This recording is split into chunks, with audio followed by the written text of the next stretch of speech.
What's up? Hi, Belal. Just right here.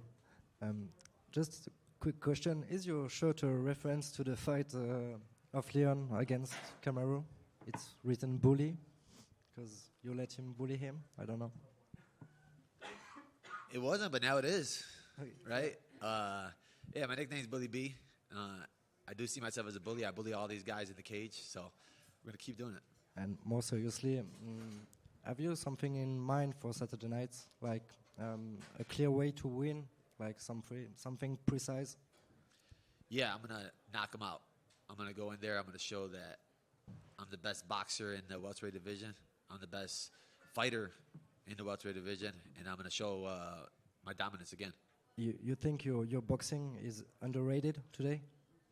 100%. I think everything about me is underrated. People go in there and they assume stuff, but when they get into the cage with me, then they realize what it is. They realize what these hands do. They realize what this pressure does, and it breaks everybody.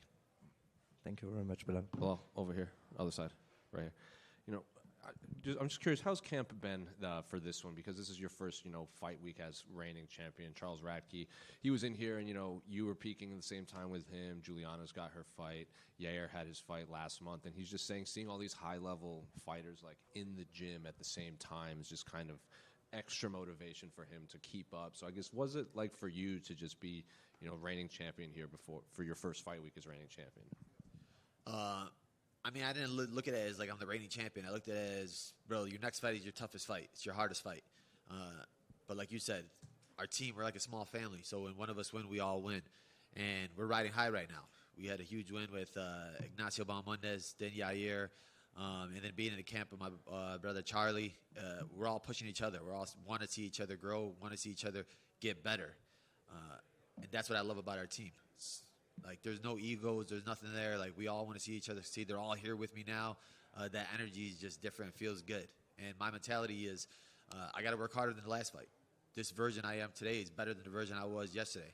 The version I'm going to be tomorrow is going to be better than the version I am today. It's just about keep growing and keep getting better. You said you're viewing this as, your next fight's always your toughest test. Do you see Jack as the toughest all-around test for you? Because you're in this unique position where you've fought in a lot of the guys already to get to the title, and now you're fighting Jack, who you didn't have history with. So I guess, is he the toughest test, or is it just that's how you have to view it?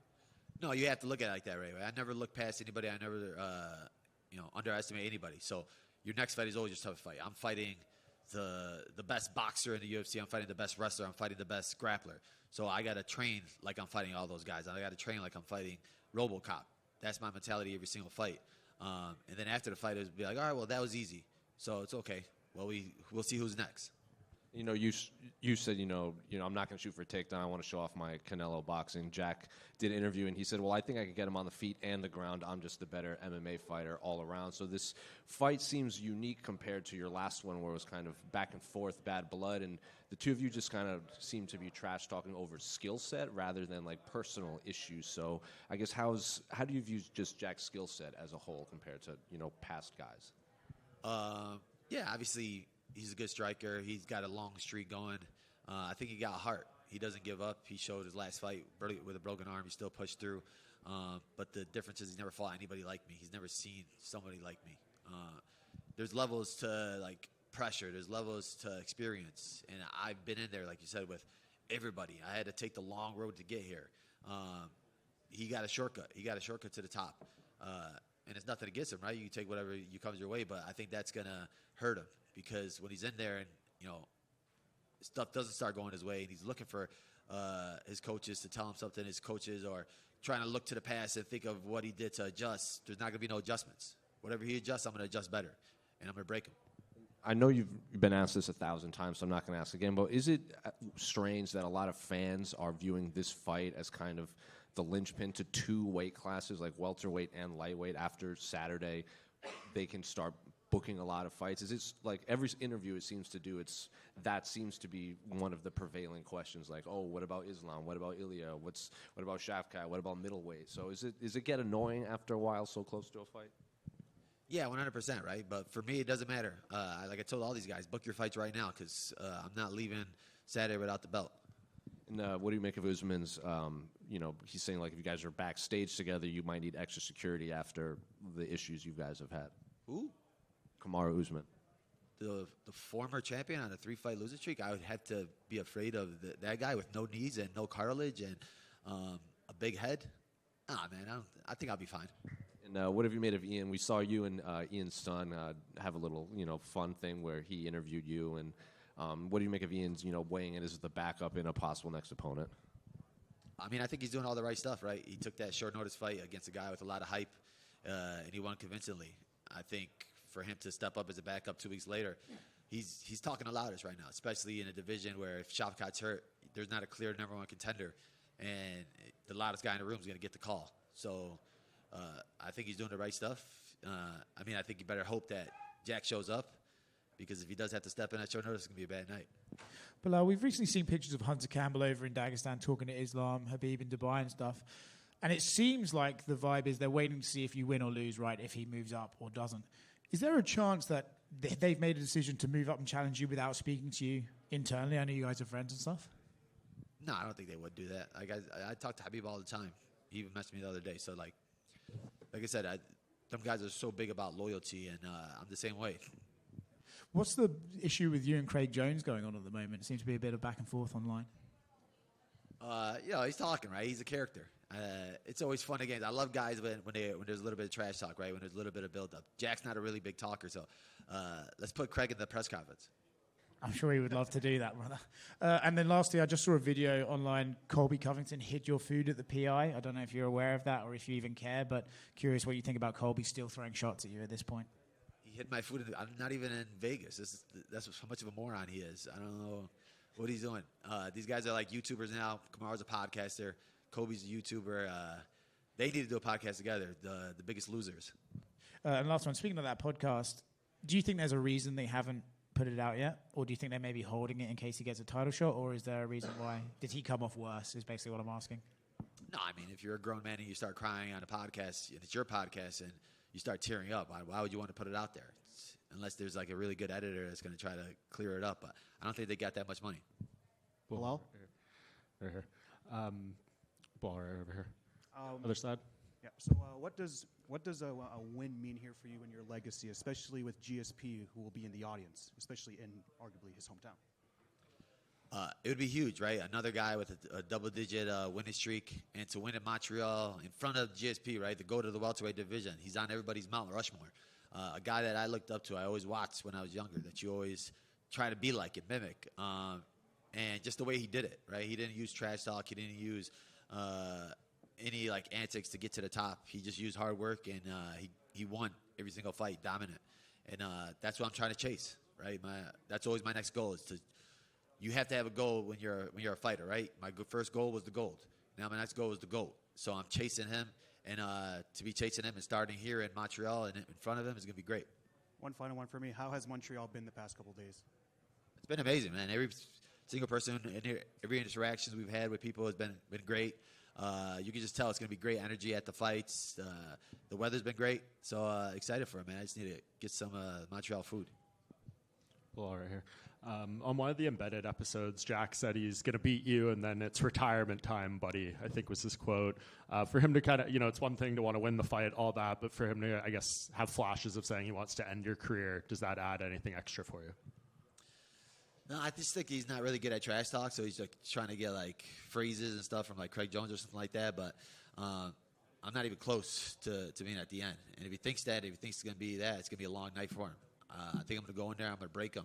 And for him to just keep adding these little words, these little phrases, right? He's gonna, I'm gonna save the division. I'm gonna save this. I'm gonna do that. I just can't wait for him to eat his words and eat these fists.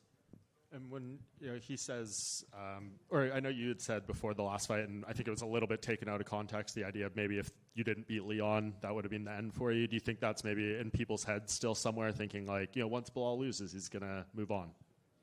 No, it's not. We're not going to lose. We're going to continue winning. Like I said, I'm here to build the biggest and best legacy the world has ever seen.